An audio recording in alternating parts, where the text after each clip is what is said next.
Lately, there have been these beautiful exchanges going on here,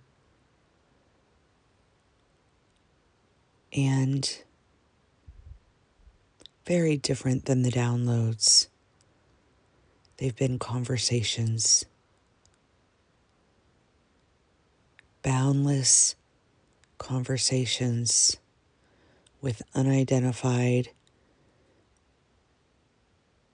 engagement from beyond, is the only way I will put it today. The need to label any of it or even try to define it for anyone else is definitely dissipating here.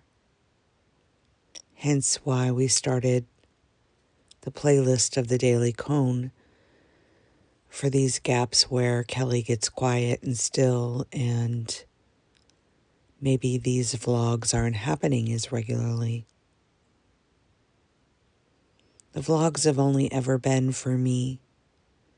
They've been such a cool North Star along this journey, and being able to look back historically in the illusion of time and space and just see the gravitational pull towards that north has been liberating.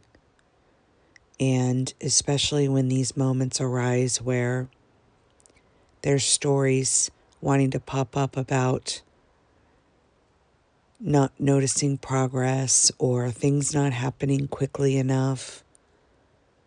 I'm sure there are some of you listening right now that are going, ding, ding, ding, ding. I relate. Yet another video just for me. And that is because this video landed right in front of you at the right time in the right way. For we are all aspects of this oneness. It aligns and sits true in your heart because you were ready to hear it. So I'll speak a little bit to this. I know I've spoken a lot about surrender, and that word in itself can often cause someone to shut down if they don't understand it fully in the way that I am intending. You guys know that I often speak of biblical phrases, quotes from books. I will refer to gurus and masters that I once appreciated listening to or following. But in truth, in reality, these are all expressions from the knowledge we all have access to. They're not from some man-made book or some quoted library of information. They show up to us in the exact time, in the exact way, and at the exact moment that we need them. For all of this is a cascade of appearing events that is only and ever for and about you. You're the director, you're the writer, you're the actors, every cast of character you've chosen. You're the audience. You're even the one running the projector.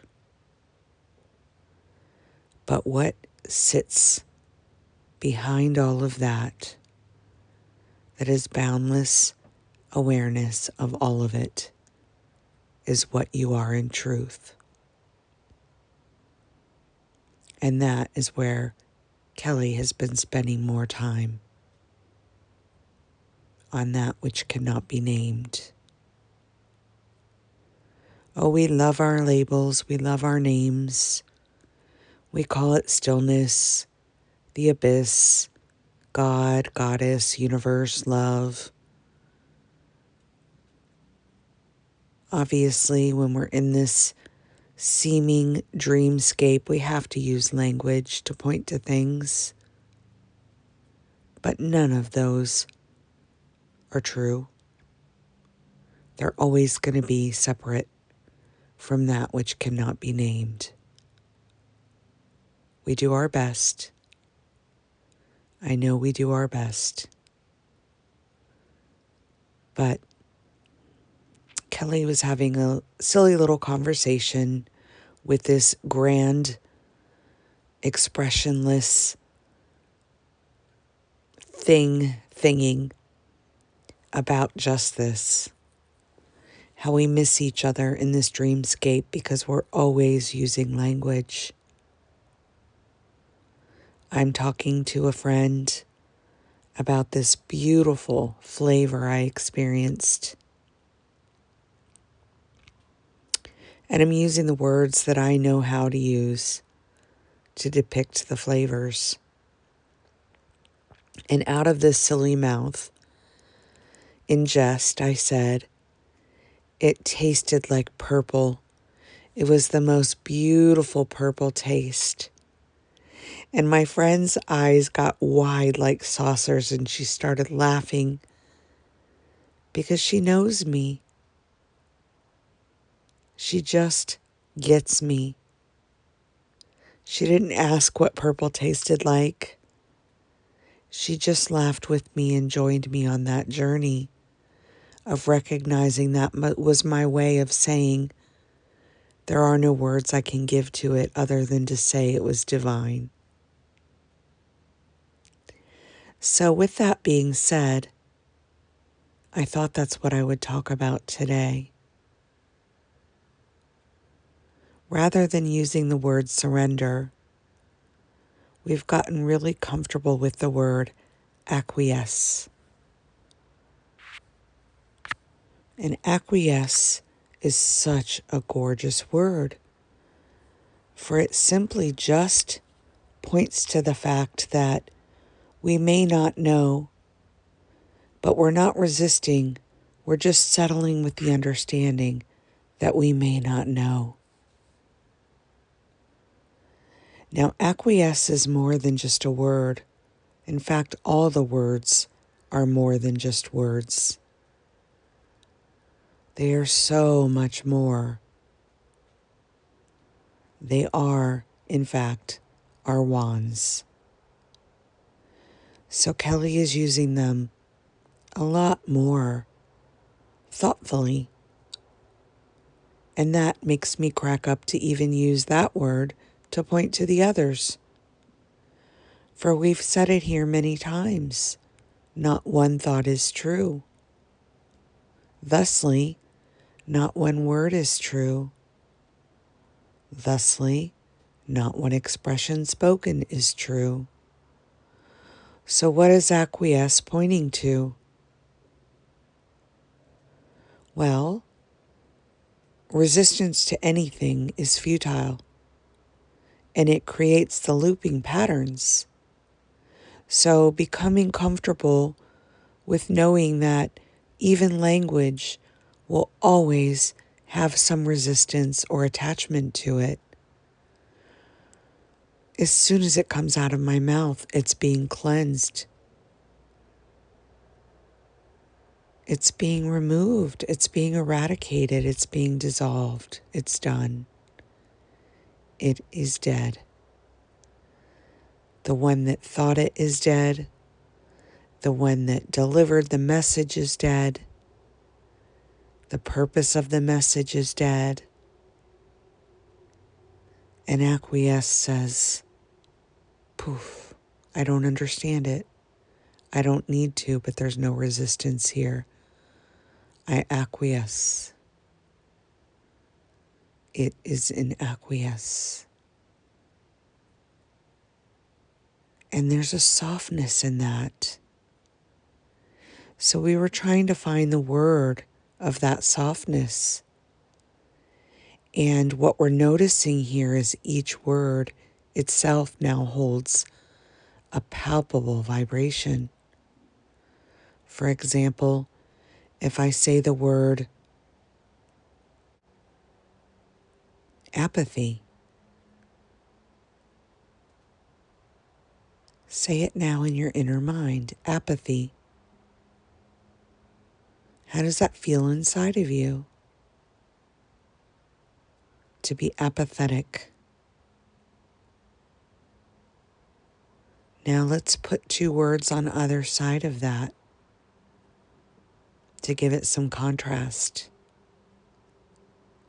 Rather than feeling apathy, I feel angry. I'm angry.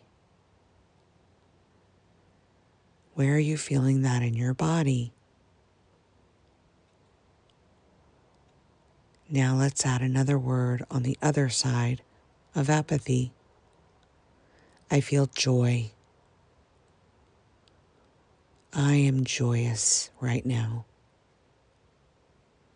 Where are you feeling that in your body?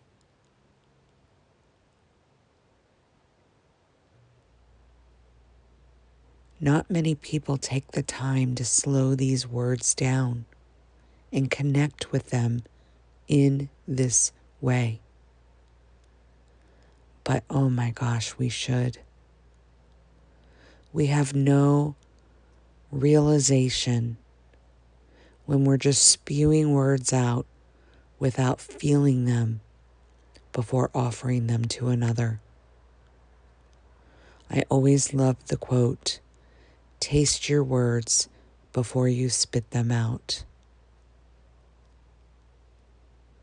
Now, where I noticed this going in the story of Kelly was acquiesce of all of the words. This didn't come naturally. It was sitting with each one, joy, apathy, and angry, and seeing how each of them were being granted and afforded a different relationship with Kelly. Yet all of them serve a purpose. They allow me to point in discussions with apparent others of what might be going on here. Rather than saying I taste purple, I can be sitting with my friend and say, I'm feeling pretty apathetic about that. And it feels really joyful to be able to notice that experience. And now that I'm able to point to it, I no longer feel angry about it. Ooh, that feels delicious. Now there's words being used without any personal psychic attack on them or myself. It's a grounded conversation. It's a thoughtful conversation. It's an intimate conversation. It's a vulnerable, real, purposeful conversation. And what that exchange brings forward with another is the freedom for them to also get to express in that way, very lovingly, being able to point to all the ranges of variables of emotions that might be going on without any misery or suffering involved.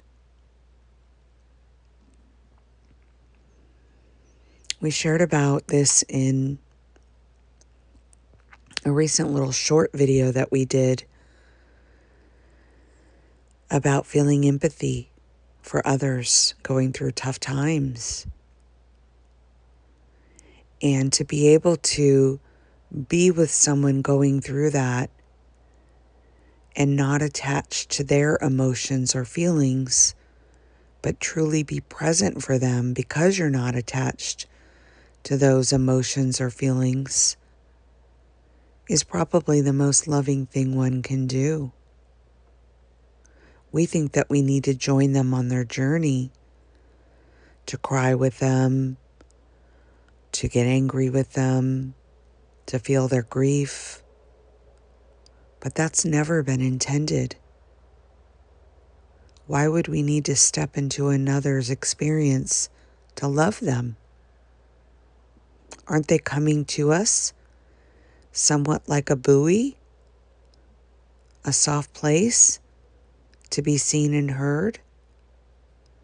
And how can you do that when your story of me is enmeshed? For when you're crying with them, when you're angry with them, when you're vengeful with them, how are you lifting them out of that space? Joining someone on their journey often means staying very, very balanced in your own. And that harmony and that peace is the biggest gift you can give to the world. It's only the story of me that wants to tell your story of suffering along theirs. It wants to be heard. It's like you might as well say to them, well, I'll take your story of suffering and I'll raise you with my story of suffering, like you're at a poker game. Whose suffering is bigger? Who wins the hand? No one. Because no one even heard the other. It's ego on ego on ego on ego until something acquiesces. It breaks free. It shakes loose. And it just is. Now, don't mistake this for saying you should be a human doormat. That's not what's going on here. Because what starts to happen in this process, for lack of a better word, is that we begin to see the divinity in the other person far more clearly. Their story of suffering gets clearer as our story about them and ourselves gets clearer. We're not making it about us. We're making it about we.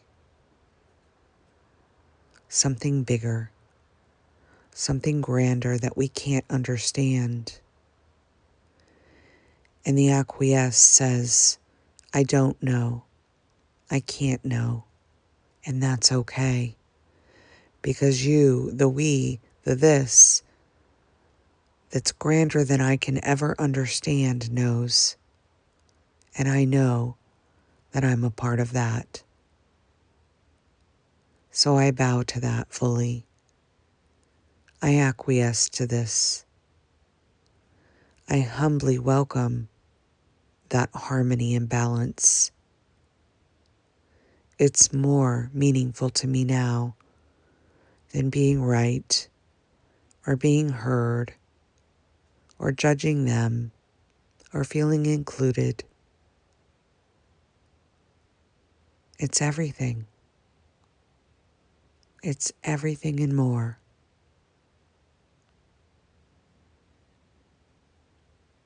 It's delicious.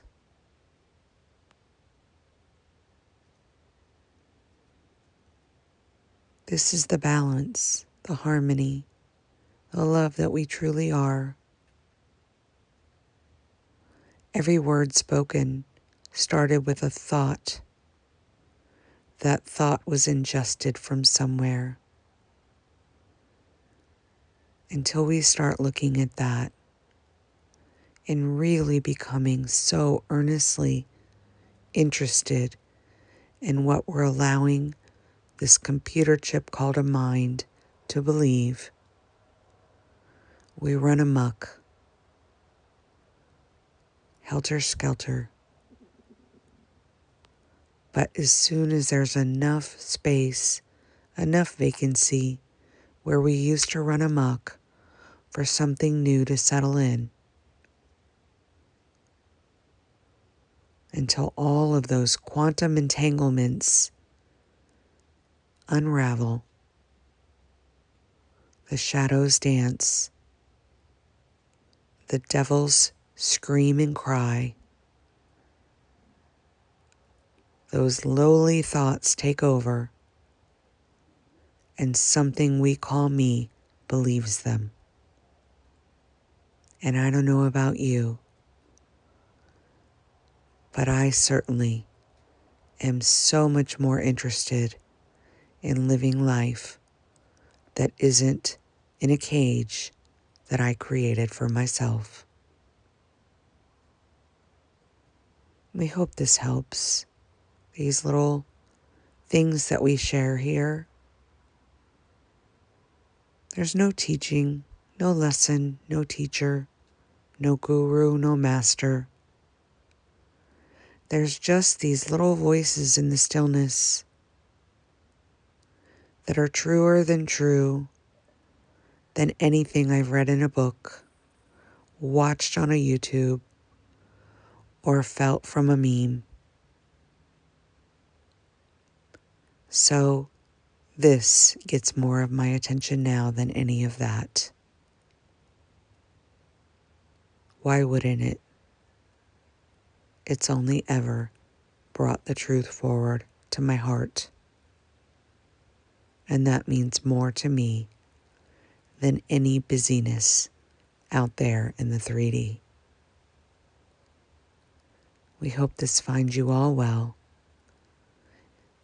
Stay true to your own self-discovery. These little videos may be guiding tools that open something in you, but they're not going to ever point to that which cannot be pointed to. That's an internal journey, and the invitation is right here, right now, in every moment. Much love. Until next time.